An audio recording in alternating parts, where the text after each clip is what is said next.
नमस्कार मित्रांनो, मी आहे संतोष सुरेश आपरे।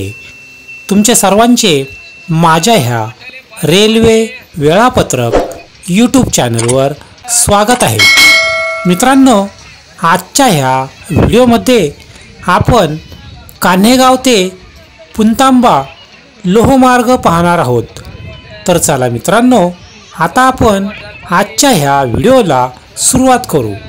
हा व्हिडिओ मी शनिवार दिनांक 21 जून 2025 रोजी तयार केलेला आहे। मित्रांनो, आज मी निजामाबाद पुणे ह्या रेल्वेने अहिल्यानगरकडे चाललेलो आहे आणि जाता जाता हा व्हिडिओ मी तुम्हाला दाखवत आहे। मित्रांनो, आता आपली रेल्वे कान्हेगाव ह्या रेल्वे स्टेशनपासून निघालेली आहे आणि यानंतर आता पुढचे स्टेशन पुणतांबा येणार आहे। मित्रांनो, रस्त्यामध्ये जाता जाता अत्यंत सुंदर असा गोदावरी नदीच्या पात्रावर बांधण्यात आलेला उड्डाणपूल देखील आपल्याला थोड्याच वेळात दिसणार आहे।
हे पहा मित्रांनो, समोरच्या बाजूला गोदावरी नदी वाहताना आपणासमोर दिसत आहे। त्या नदीवर 2 उड्डाणपूल बांधलेले आहे। एक उड्डाणपूल ब्रिटिश कालखंडामध्ये दगडांचा वापर करून तो बांधलेला आहे आणि आता आपली रेल्वे ज्या उड्डाणपुलावरून चाललेली आहे तो उड्डाणपूल आता सिमेंट कॉन्क्रीटमध्ये बांधलेला आहे। मित्रांनो, आता थोड्याच वेळामध्ये पुणतांबा हे रेल्वे स्टेशन येणार आहे। तिथपर्यंतचा व्हिडिओ आजच्या भागामध्ये आपण पाहणार आहोत।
मित्रांनो, आज तुम्ही सर्वांनी माझा हा व्हिडिओ पाहिला। जर तुम्हाला हा व्हिडिओ आवडला असेल तर ह्यास लाईक करा आणि माझ्या ह्या चॅनलला सबस्क्राईब करा। तसेच तुमच्यासमोर दिसत असलेल्या घंटीच्या बटनाला दाबा, कारण त्यामुळे ह्यानंतर माझे जे काही व्हिडिओ येणार आहेत ते तुम्हाला त्यामुळे ताबडतोब दिसतील। मित्रांनो, आज तुम्ही सर्वांनी हा व्हिडिओ पाहिला त्याबद्दल तुमचे सर्वांचे खूप खूप आभार आणि धन्यवाद।